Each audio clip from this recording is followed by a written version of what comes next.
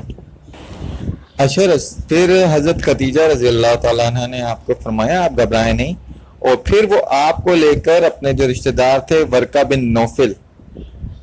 بن نوفل اس وقت نصرانیت پہ تھے, مطلب وہ حضرت عیسیٰ علیہ السلام کے ماننے والے تھے, لیکن یہ چیز کی وضاحت یہاں ضروری ہے کہ وہ مشرک نہیں تھے, وہ حضرت عیسیٰ علیہ السلام کی عبادت نہیں کرتے تھے, وہ حضرت عیسیٰ علیہ السلام کو اللہ کا رسول ہی مانتے تھے.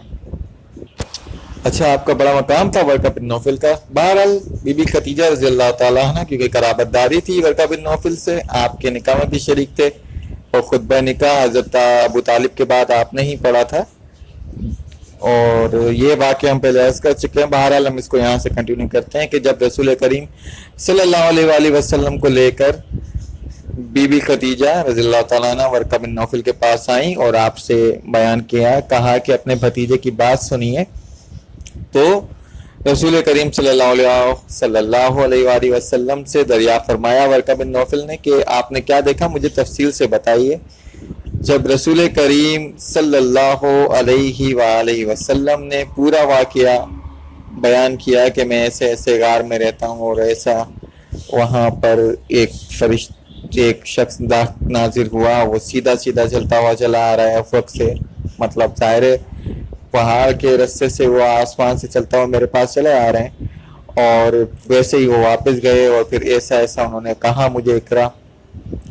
اور حضرت رسول محمد مصطفیٰ صلی اللہ علیہ وآلہ وسلم کی تمام کیفیت کا جائزہ لے رہے ہیں ورقہ بن نوفل, اور آپ کے تمام باتوں کو بتوجہ سن رہے ہیں. اور جب یہ بات آپ کی مکمل ہوتی ہے تو آپ حضرت بی بی خدیجہ رضی اللہ تعالیٰ عنہ کی طرف متوجہ ہوتے ہیں اور کہتے ہیں ابشری یا خدیجہ, اے خدیجہ تمہیں مبارک ہو, یہ وہی فرشتہ ہے کہ وہی جبریل ہیں جو حضرت موسیٰ علیہ السلام کے پاس بھی آئے تھے. اور پھر رسول کریم صلی اللہ علیہ وآلہ وسلم سے عرض کیا کہ آپ گھبرائیں نہیں, آپ اللہ کے رسول ہیں, اور کاش میں جوان ہوتا, کاش مجھ میں طاقت ہوتی, اور کاش میری اتنی زندگی ہوتی کہ میں اس وقت آپ کے ساتھ ہوتا جب مکے والے آپ کو مکے سے نکال دیں گے. رسول کریم صلی اللہ علیہ وآلہ وسلم ان کی ساری باتیں سن رہے تھے, لیکن جب انہوں نے یہ کہا کہ آپ کو مکے سے نکال دیں گے تو آپ کو طبیعت میں جوش آیا. آپ نے کہا کیا یہ مجھے مکے سے نکال دیں گے؟ مطلب یہ کہ آپ بھائی نکالا تو اسے جاتا ہے جس میں کوئی خدا نہ خواستہ اخلاقی کوئی برائی ہو, کوئی اس طرح کا معاملہ ہو. رسول کریم صلی اللہ علیہ وآلہ وسلم کی ذات اطہر وہاں پہ صادق اور امین کے نام سے مشہور ہیں. تو حضرت ورقہ بن نوفل فرماتے ہیں کہ میں نے رسول کریم صلی اللہ علیہ وآلہ وسلم سے عرض کیا کہ یقیناً یہ ہوگا، یہ معاملات آپ کے ساتھ ہوں گے۔ بہرحال تو یہ پہلی وحی جب رسول کریم صلی اللہ علیہ وآلہ وسلم تک پہنچی تو اس کے بعد یہ معاملہ ہوا۔ چلتے چلتے ایک چیز کی اور وضاحت کر دیں کہ وحی کیا ہوتی ہے۔ دیکھیے، وحی کی جو معنی ہے اس کے معنی یہ ہے کہ کسی کلام کا مخفی طریقے سے کسی تک پہنچانا، یا کسی مخفی کلام کا مخفی طریقے سے کسی تک پہنچانا، تو اس کے معنی ہے وحی۔ اب وحی جو اللہ رب العزت اپنے رسولوں، اپنے انبیاء کرام تک پہنچاتے ہیں، ان کے 3 ذریعے ہیں۔ پہلا طریقہ یہ ہے کہ اللہ رب العزت خود اپنے اس بندے کے، اپنے اس نبی کے، اپنے اس رسول کے، اپنے اس پیغمبر کے قلب کے اوپر اس کلام کا نزول فرماتے ہیں، اللہ رب العزت خود۔ دوسرا طریقہ یہ ہے کہ اللہ کے فرشتے نازل ہوتے ہیں، جیسے کہ حضرت جبرائیل علیہ السلام، اور وہ براہ راست اپنے اس پیغمبر کے، اللہ کے اس پیغمبر کے قلب پر اس کلام کا نزول فرماتے ہیں۔ 2 طریقے ہو گئے۔ تیسرا طریقہ جو غار حرا میں اختیار کیا گیا وہ یہ ہے کہ حضرت جبرائیل علیہ السلام کسی انسانی شکل میں آتے ہیں اور آ کر براہ راست اللہ کے پیغمبر تک، اللہ کے نبی تک اس کلام کو پہنچاتے ہیں۔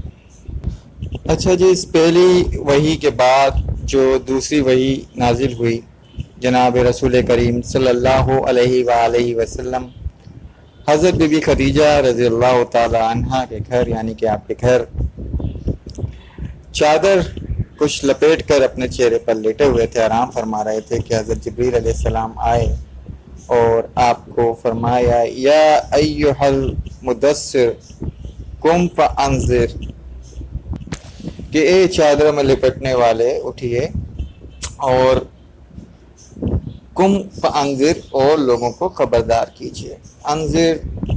انذر تم، یہ خبردار کرنا ہے، ڈر سنانا ہے، اس طرح سے اس کے معنی ہے۔ اچھا، یہ کیفیت ہم اس پہ بات کر چکے ہیں پہلے کہ یہ مدثر چادر میں لپٹنے والے، یا مزمل کمبل میں لپٹے ہوئے یا کمبل میں اوڑھنے والے۔ اچھا، یہ بڑی کیفیت، جس کیفیت میں انسان ہے اس کو اس کیفیت میں پکارنا، یہ بڑی محبت کی علامت ہے کہ اللہ رب العزت نے اپنے حبیب کو جب پکارا تو اس طرح پکارا۔ اچھا، اس کا ایک واقعہ اور ہے، اگر آپ لوگوں کے ذہن میں تازہ ہو، میں اس کو یاد دلا دیتا ہوں کہ ایک مرتبہ رسول کریم صلی اللہ علیہ وآلہ وسلم اپنی پیاری صاحبزادی بی بی فاطمہ رضی اللہ تعالیٰ عنہ کے گھر تشریف لائے، اور معلوم ہوا کہ شاید کچھ جھگڑے کی کیفیت ہے، نوعیت ہے، کچھ ناراضگی کا معاملہ ہے، اور حضرت علی رضی اللہ تعالیٰ عنہ ناراض ہو کر گھر سے چلے گئے۔ اب رسول کریم صلی اللہ علیہ وآلہ وسلم جب آپ تک پہنچے تو آپ فرش پہ لیٹے ہوئے تھے، آپ مطلب زمین پر لیٹے ہوئے تھے، اور آپ کو مٹی لگی ہوئی تھی جسم میں۔ تو رسول کریم صلی اللہ علیہ وآلہ وسلم نے آپ کو بڑی پیار سے دیکھا، بڑی محبت سے دیکھا، آپ کے چہرے پر ایک مسکراہٹ آئی، اور آپ نے پکارا حضرت علی کو، قم یا ابو تراب۔ اب ابو تراب مانے مٹی، ابو مطلب ویسے تو آپ کو کہتے ہیں ابو، اب اس کے ترجمہ ہوگا مٹی والے، اٹھیے۔ ویسے یہ کنیت نہیں تھی اس سے پہلے حضرت علی رضی اللہ تعالی عنہ کی، آپ کی کنیت تھی ابو الحسن، کیونکہ آپ کے سب سے بڑے بیٹے تھے حضرت حسن رضی اللہ تعالی عنہ، ابو الحسن کا مطلب حسن کے والد۔ لیکن اس کے بعد حضرت علی کو رسول کریم صلی اللہ علیہ وآلہ وسلم کا یہ نام اتنا پسند آیا کہ آپ اس نام سے پکارا جانا پسند کرتے تھے، ابو تراب۔ بہرحال رسول کریم صلی اللہ علیہ وآلہ وسلم گھر واپس لے کے آئے اور ان میں باہم صلح کرا دی، اور کوئی ایسی بات تھی نہیں، ظاہر ہے۔ تو بتانے کا، بولنے کا مقصد یہ ہے کہ یہ بڑے پیار والا نام ہے، محبت والا نام ہے۔ جب آپ کسی کو کسی کیفیت میں دیکھیں، اس میں پکارتے ہیں، تو اللہ رب العزت نے یہ ہمارے نبی کے ساتھ بڑا خاصہ ہے، ہمارے نبی کی بڑی کہہ لیجئے کہ یہ محبت کی علامت ہے کہ آپ کو اس طرح پکارا اللہ رب العزت نے۔ یا ایھا المزمل یا ایھا المدثر. تو ہم بات کر رہے تھے دوسری وحی کی سورہ مدثر میں، یا ایھا المدثر قم فانذر وربک فکبر. اب یہ دونوں باتیں تو سمجھ میں آ گئیں. ایک چادر میں لپٹے ہوئے اٹھیے اور ان لوگوں کو خبردار کیجیے. او ربک وربک فکبر. ربک کا فکبر کا مطلب اللہ کو بڑا کیجیے، اپنے رب کو بڑا کیجیے، اپنے رب کی بڑائی کیجیے. اس کے کیا معنی؟ یہ بہت اہم نقطہ ہے، اس کو سمجھنا ضروری ہے. اپنے رب کو بڑا کرنے سے مراد یہ ہے کہ اپنے رب کی بڑائی کو تسلیم کرنا. ہم لوگ اللہ اکبر کہتے ضرور ہیں، لیکن بھائی معذرت کے ساتھ ہم لوگ تسلیم نہیں کرتے. ہم لوگ ہر کوئی مشکل آ جائے، کچھ آ جائے تو ہم اللہ اکبر اللہ کی طرف نہیں رجوع کرتے.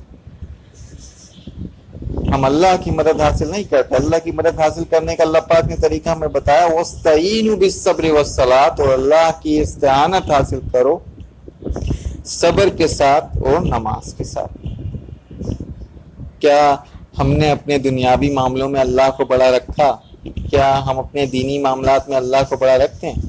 ہم تو بحث کرنے پہ آمادہ ہو جاتے ہیں، یوں نہیں یوں، ایسا ہے فلاں یہ ہے فلاں یہ ہے. صرف ہم لوگوں کو، امت مسلمہ کو توڑنے پہ لگے. اللہ کی بڑائی تو ہم نہیں مانتے. اللہ کی بڑائی ماننے کی بات ہے جب ہم کوئی دینی معاملہ کرتے ہیں، جب ہم کوئی دنیاوی معاملہ کرتے ہیں تو ہم اس میں اللہ رب العزت کی کہے ہوئے احکام کے اوپر چلیں نا. ہمارے آپ شادی میاں کی تقریبات دیکھ لیجئے، کیا ہم اللہ کے احکامات کے اوپر چل رہے ہیں، شریعت پہ چل رہے ہیں؟ وہ جی اتنا اس میں 4 فنکشن، مائیو ہے، مہندی ہے، اپٹن ہے، یہ کیا ہے؟ یہ اس میں دنیا بھر کی آپ نے غلاظت شامل کر دی. ارے بھائی، جن کی شادی ہو رہی ہے، جن کا نکاح آپس میں ہو رہا ہے، ان کو تو اس وقت دعاؤں کی ضرورت ہے. آپ ان کو ایسے معاملات کریں کہ لوگ ان کو دعائیں دیں. ہمارے ہاں معاملات کیا ہے؟ کیونکہ ہم رہے ہیں ہندوستان میں، ان کے ساتھ ان کے معاملات ہوتے تو ان کی مہندی ہینا وینا ہوتی. تو ہمارے یہاں کیا ہے بھائی، آپ نے لگا دیا اسپیکر اور اس پہ دنیا بھر کے آپ نے گانے چلا دیے. او جی، پڑوس میں کوئی بیمار ہے، کوئی بزرگ ہے، کوئی قرآن پڑھ رہا ہے، کوئی تلاوت کر رہا ہے، کوئی اپنے اسکول کا کام کر رہا ہے، اپنے کالج کا کام کر رہا ہے، یونیورسٹی کی پڑھائی کر رہا ہے، وہ پڑھ سکتا ہے. اس کے لیے، اس کے دل سے دولہا کے لیے، دلہن کے لیے کوئی خیر کی بات نکلے گی؟ نہیں نکلے گی بھائی. ہم سب کو پریشان کریں. کیا فرمایا رسول کریم صلی اللہ علیہ وآلہ وسلم نے کہ وہ مسلمان نہیں ہے جس کے ہاتھ اور زبان سے دوسرا مسلمان محفوظ نہ ہو. آپ کیا کر رہے ہیں؟ اس کو تکلیف دے رہے ہیں. مفہوم تو یہی ہے نا کہ آپ نے تکلیف نہیں دینی کسی کو. آپ پورے علاقے کے لیے تکلیف کا باعث بن رہے ہیں اور وہ آپ کو، بیٹی کو، آپ کے بیٹے کو دعا نہیں دیں گے. یہی معاملہ آپ، میں معذرت کے ساتھ عرض کروں گا، مختلف دینی تقاریب میں بھی یہی ہوتا ہے. بھائی، آپ اتنا زیادہ اسپیکر کو نہ تیز کرو. ٹھیک ہے، اچھی بات ہے، لوگوں تک آواز پہنچتی ہے کہ لوگوں کو تکلیف ہو. بھائی، ایسا کام کیوں کرنا کہ کسی زیرو کو تکلیف ہو؟ یہاں اب خیر چھوڑیں، یہ تھوڑا سا تعصب پہ بات چلی جائے گی، امت کو توڑنے والی بات ہو جائے گی. ہم بات کو یہیں تک رکھتے ہیں.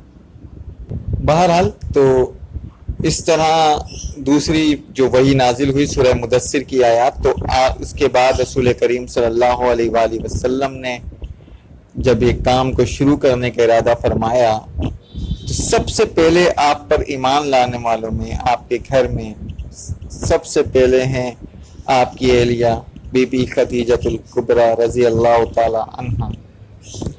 یہ وہ شخصیت ہے، میں بار بار عرض کرتا ہوں، جنہوں نے ہر طرح رسول کریم صلی اللہ علیہ وآلہ وسلم کا ساتھ دیا، آپ کی دلجوئی کی، اور ہر وقت آپ کی خدمت کے لیے کمر بستہ رہتی ہیں. اسی لیے رسول کریم صلی اللہ علیہ وآلہ وسلم آپ سے بہت محبت فرماتے تھے. جب تک آپ زندہ رہیں آپ نے دوسری شادی نہیں کی، ورنہ عرب میں یہ عام رواج تھا. اس کے بعد حضرت زید بن حارثہ. حضرت زید بن حارث کون تھے جی؟ حضرت زید جو تھے وہ غلام تھے جو حضرت بی بی خدیجہ نے خریدا تھا ان کو. اور آپ کے اس کے بعد رسول کریم صلی اللہ علیہ وآلہ وسلم کی خدمت میں دے دیا تھا کہ آپ ان کی خدمت گزاری کریں گے. تو اچھا یہ بات نکلی حضرت زید بن حارثہ کی، تو عرض کرتے چلیں. حضرت زید بن حارثہ کوئی غلام نہیں تھے، آپ کے خاندانی طور پہ غلام نہیں تھے، آپ کے والدین موجود تھے اور آپ کو کسی نے پکڑ کر بھیج دیا تھا.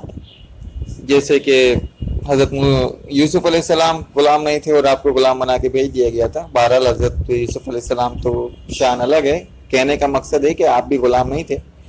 اب آپ کے جو والد تھے حضرت حارث، وہ آپ کو ڈھونڈتے پھرتے تھے، کئی جگہ انہوں نے ڈھونڈا، کئی شہروں میں جا کے آپ کو ڈھونڈا، جہاں جہاں آپ کو اس طرح سے معلومات ہوئی کہ فلاں جگہ غلام بیچے گئے ہیں اس قافلے کے ذریعے. تو انہیں کسی طریقے سے خبر ہو گئی کہ مکے میں آپ کے مطلب غلام وہاں پہ بھی فروخت ہوئے، تو وہ مکے آئے. اب مکے جب آئے تو انہوں نے بتایا نشانی اس طرح کر کے، تو ان کو پتہ چلا کہ حضرت محمد صلی اللہ علیہ وآلہ وسلم ان کے غلام ہیں زید. اب بھائی وہ آئے اور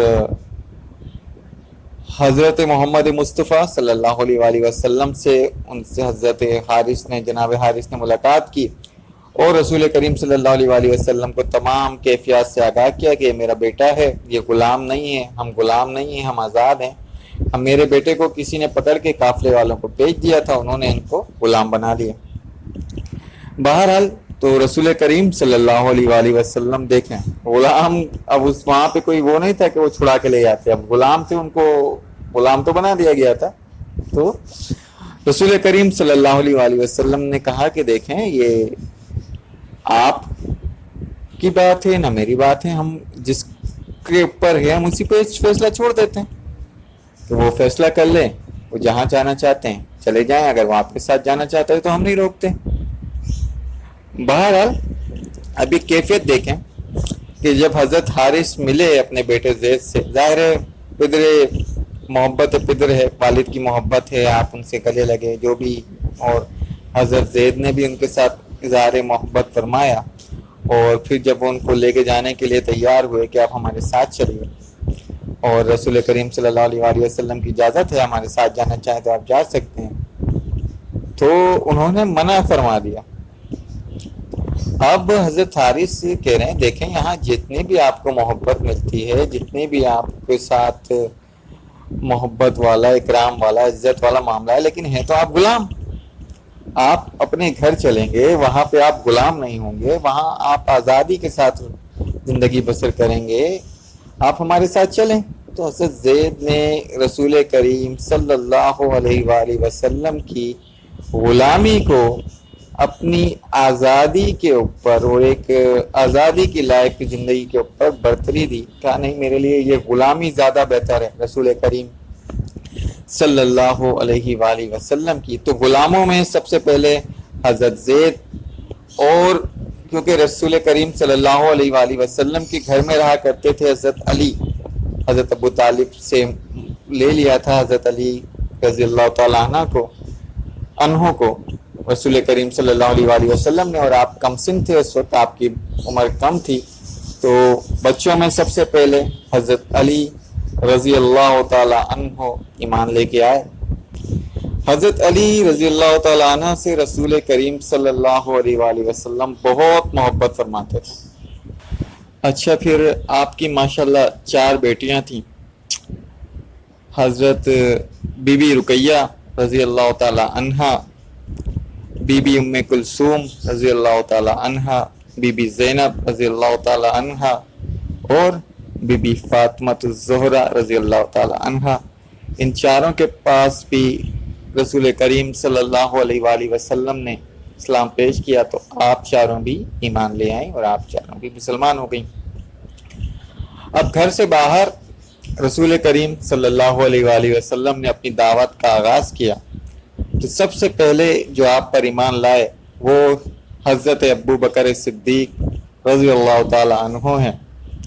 رسول کریم صلی اللہ علیہ وآلہ وسلم فرماتے ہیں کہ میں نے جب بھی کسی پر اسلام پیش کیا تو اس نے مجھ سے کچھ سوالات کیے یا کچھ وقت لیا اس چیز کو قبول کرنے میں یا اس کا اثر لینے میں، لیکن وہ واحد حضرت ابو بکر صدیق رضی اللہ تعالی عنہ ہیں کہ جب میں نے ان پر اسلام پیش کیا تو انہوں نے فوراً ہی تصدیق کی، وہ فوراً ہی کلمہ پڑھ کے مسلمان ہو گئے۔ نہ کوئی دلیل مانگی آپ نے، نہ کوئی وضاحت مانگی، نہ یہ پوچھا کہ کیا دلیل ہے آپ کی نبوت کی، نہ یہ پوچھا کہ آپ پر وحی کب نازل ہوئی، آپ پر کون سے فرشتے وحی لے کے آئے، کوئی سوال نہیں، آپ نے بتایا اور آپ نے حضرت ابو بکر صدیق رضی اللہ تعالیٰ عنہ نے کلمہ پڑھ لیا، اشہد اللہ الہ الا اللہ واشہد ان محمدا عبدہ ورسولہ۔ اسی لیے رسول کریم صلی اللہ علیہ وآلہ وسلم فرمایا کرتے تھے کہ ایک ترازو کے ایک پلڑے میں اگر حضرت ابو بکر صدیق رضی اللہ تعالی عنہ کا ایمان رکھا جائے اور دوسرے پلڑے میں ساری امت کا ایمان رکھا جائے تو حضرت ابو بکر صدیق رضی اللہ تعالی عنہ کا ایمان کا پلڑا بھاری ہوگا۔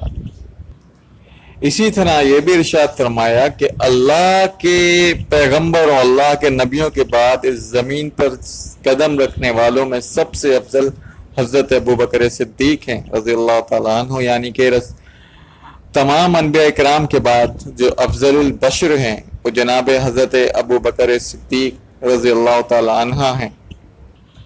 تو اس طرح سب سے پہلے خواتین میں اسلام لانے والی اما خدیجۃ الکبریٰ رضی اللہ تعالی عنہا ہیں، غلاموں میں ایمان لانے والے حضرت زید بن حارثہ رضی اللہ تعالی عنہ ہیں، بچوں میں سب سے پہلے ایمان لانے والے حضرت علی المرتضی کرم اللہ وجہ العلیم ہیں، اور آزاد مردوں باشعور مردوں میں ایمان لانے والے سب سے پہلے جناب حضرت ابو بکر صدیق رضی اللہ تعالی عنہ ہیں۔ تو جو ایمان لانے میں اولیت ہے وہ کس کی ہے؟ خواتین میں آپ نے نام کر دیا اما خدیجہ کے، بچوں میں نام کر دیا حضرت علی کے کرم اللہ وجہ الکریم، اور غلاموں میں اولیت حاصل ہو گئی حضرت زید بن حارثہ کو، اور مردوں میں سب اولیت حاصل ہو گئی حضرت ابو بکر صدیق رضی اللہ تعالی عنہ کو۔ یاد رکھیے کہ حضرت علی کرم اللہ وجہ الکریم نے کبھی کسی بت کو سجدہ نہیں کیا، کبھی کسی بت کی عبادت نہیں کی۔ آپ بچپن میں ہی حضرت محمد مصطفیٰ صلی اللہ علیہ وآلہ وسلم کے گھر پہ تشریف لے آئے تھے، وہیں رہتے تھے رسول کریم صلی اللہ علیہ وآلہ وسلم سے، کیونکہ جناب حضرت علی کو اللہ کے رسول نے مانگ لیا تھا جناب ابو طالب سے، وہ آپ کے ساتھ رہا کرتے تھے۔ اسی طرح جناب حضرت ابو بکر صدیق رضی اللہ تعالی عنہ نے بھی کبھی بچپن میں بھی کسی بت کو سجدہ نہیں کیا، کسی بت کی عبادت نہیں کی۔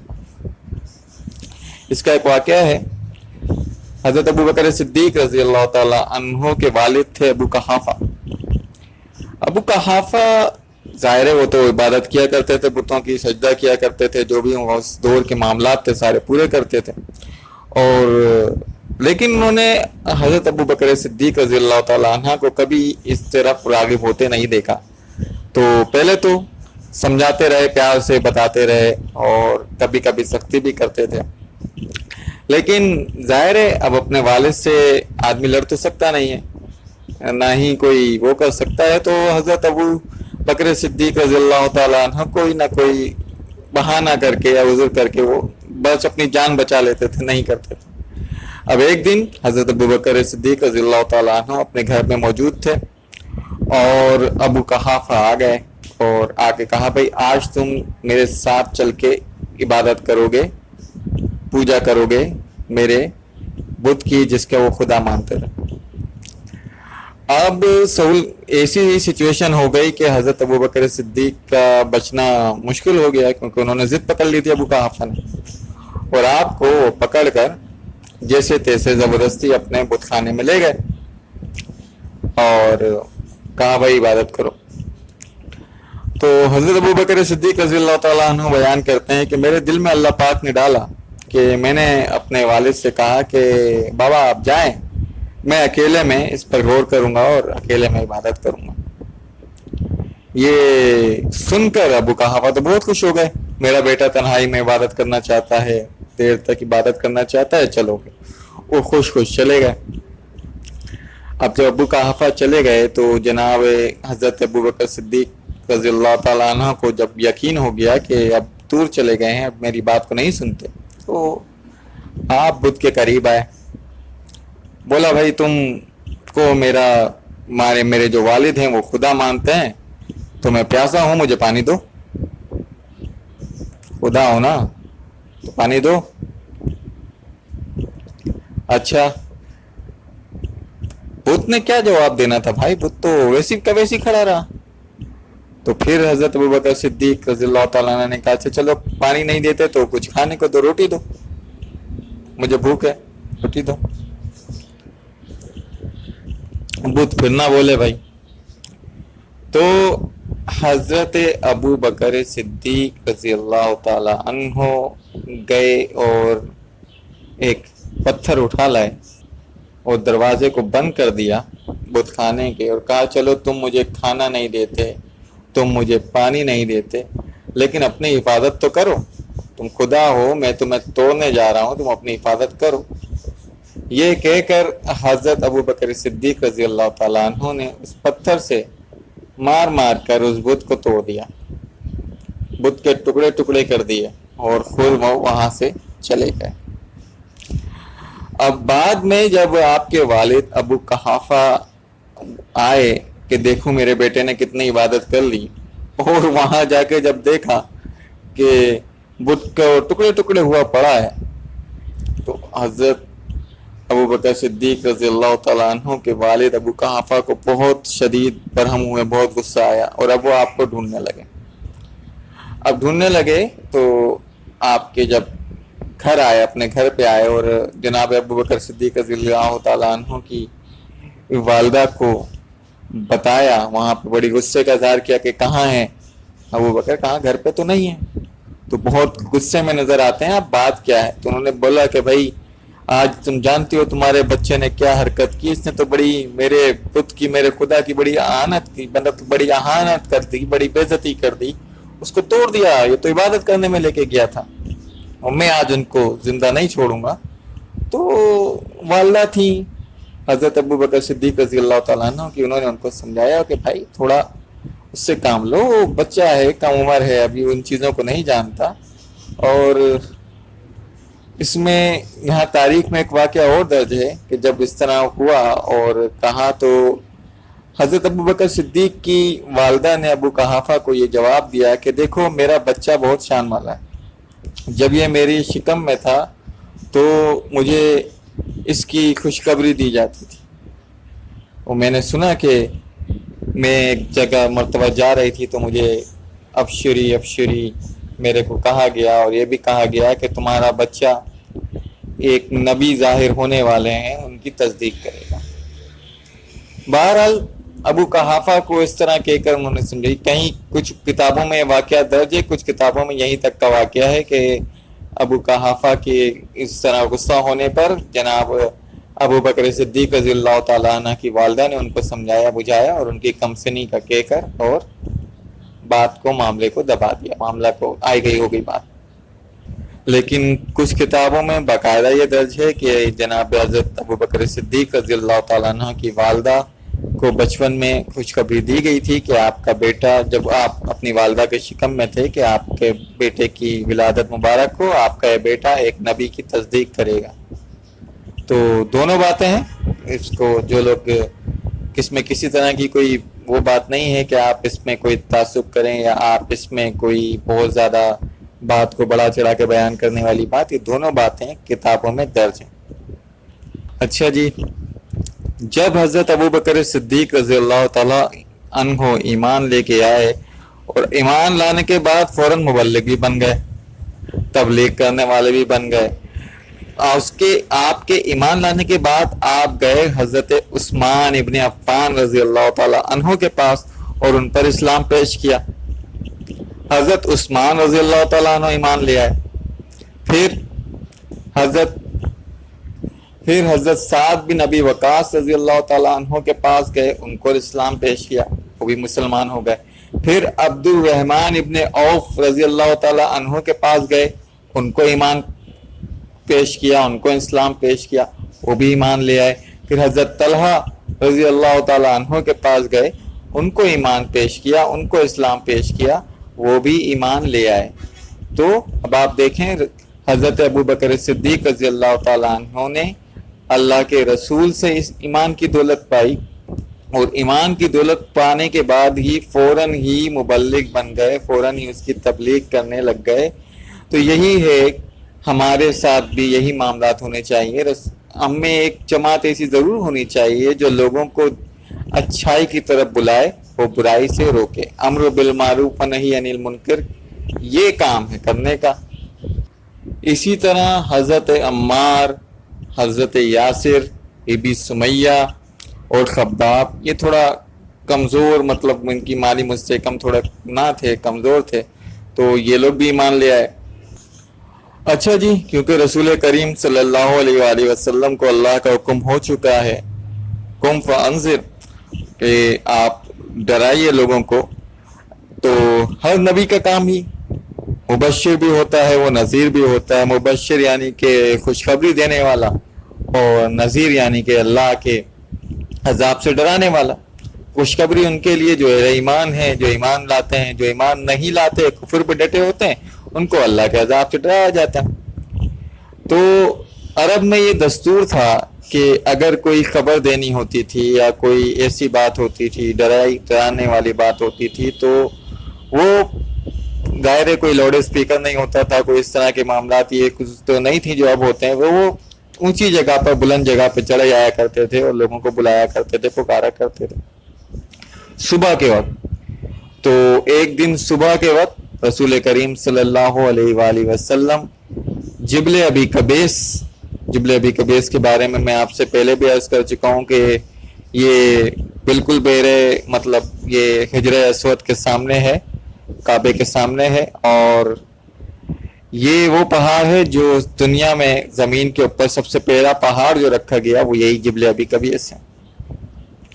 اب آپ صلی اللہ علیہ وآلہ وسلم اس پہاڑ پہ چڑھ گئے اور لوگوں کو پکارا اس زمانے کے دستور کے مطابق، یا صباحا کہہ کے پکارا جاتے تھے جب کوئی خبر دینی ہوتی تھی۔ ایسے جب آپ نے 2-3 مرتبہ پکارا تو اہل قریش رسول کریم صلی اللہ علیہ وآلہ وسلم پر ایمان تو نہیں لائے تھے۔ اہل قریش کیا، اہل مکہ جو بھی تھے، اور بھی تو قبائل تھے اطراف، لیکن 40 سال ہو گئے تھے انہیں رسول کریم صلی اللہ علیہ وآلہ وسلم کا ساتھ رہتے ہوئے۔ وہ جانتے تھے کہ رسول کریم صلی اللہ علیہ وآلہ وسلم نے کبھی جھوٹ نہیں بولا، آپ کی امانت داری، آپ کی سچائی اور آپ کے اخلاق حمیدہ کے وہ معترف تھے، اور کبھی رسول کریم صلی اللہ علیہ وآلہ وسلم نے یہ معاملہ نہیں کیا کہ آپ نے لوگوں کو پکارا ہو یا آواز دینی چاہیے ہو یا اس طرح کا کوئی کیا، تو معاملہ کبھی بھی نہیں ہوا تھا۔ تو قریش دوڑے، جس نے بھی سنا، یہ اہل مکہ میں جو لوگ موجود تھے جنہوں نے رسول کریم صلی اللہ علیہ وآلہ وسلم کو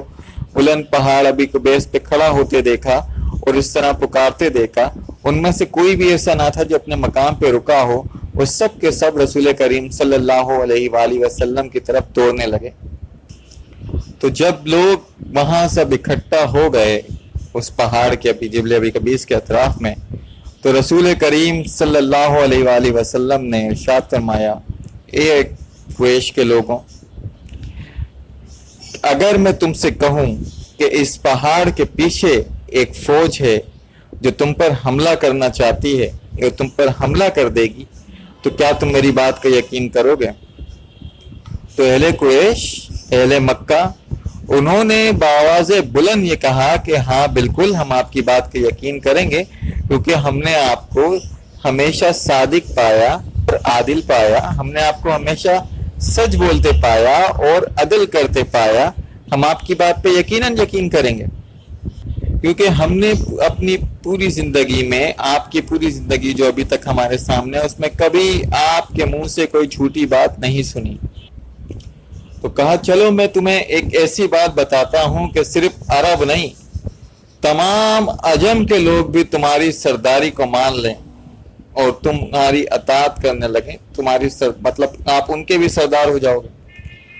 اب یہ بات کہنے کا موقع یوں تھا کیونکہ جو عرب تھے وہ سرداری کو بڑا خواہش رکھتے تھے، اور پھر جب ان سے ایسی بات کہی گئی کہ صرف عرب نہیں، عجم، عرب کے علاوہ تمام علاقے کو عجم کہتے تھے، تو وہ بڑے اشتیاق سے بولے کہ ضرور یا محمد صلی اللہ علیہ وآلہ وسلم ہمیں بتائیے ایسی کون سی بات ہے کہ ہم سب ہماری سرداری کو قبول کر لیں۔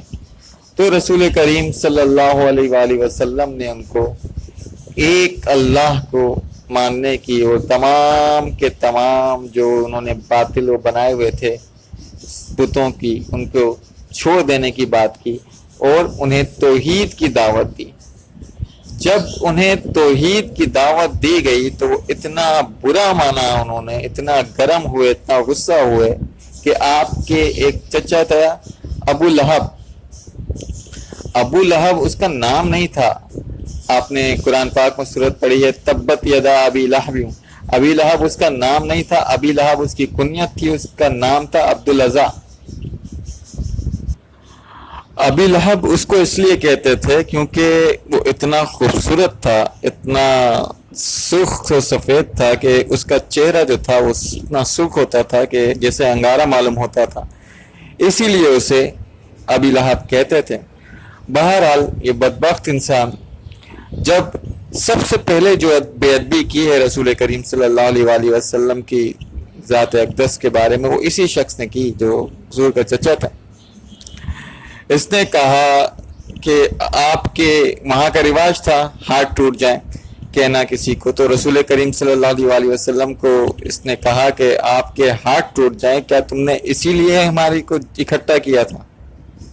کیا یہی بات سنانے کے لیے تم نے تمام جماعتوں کو اکٹھا کر کے اپنی طرف بلایا تھا؟ اور یہ کہہ کر پھر اس نے اپنے ساتھ جمع ہونے والوں سے کہا کہ چلو چلو چھوڑو ان کی باتوں کو نہیں سنو، اور یہ کہہ کر اس نے مجمع کو منتشر کر دیا کہ ان کی بات نہیں سنو۔ پہلے دوستوں پورا گھنٹہ ہونے والا ہے اور اس سے آگے کی بات انشاءاللہ ہم اپنے اگلے لیکچر میں کریں گے۔ اللہ پاک مجھے، آپ کو اور تمام امت مسلمہ کو صحیح معنوں میں اللہ کے دین پر چلنے کی توفیق عطا فرمائے، اور ہماری اولاد کو اللہ کے دین کو آگے پھیلانے کا ذریعہ بنائے، آپ کے اور ہمارے لیے صدقہ جاریہ بنائے۔ اور یاد رکھیے ہمارے جیسے ہم نے سنا آج کے واقعے میں کہ جناب ابو بکر صدیق رضی اللہ تعالیٰ عنہ نے فوراً ہی جب آپ کو وہ اسلام لے کے آئے تو اس کے بعد آپ نے تبلیغ دین، لوگوں تک ایمان کی باتیں، دین کی باتیں پہنچانا شروع کی۔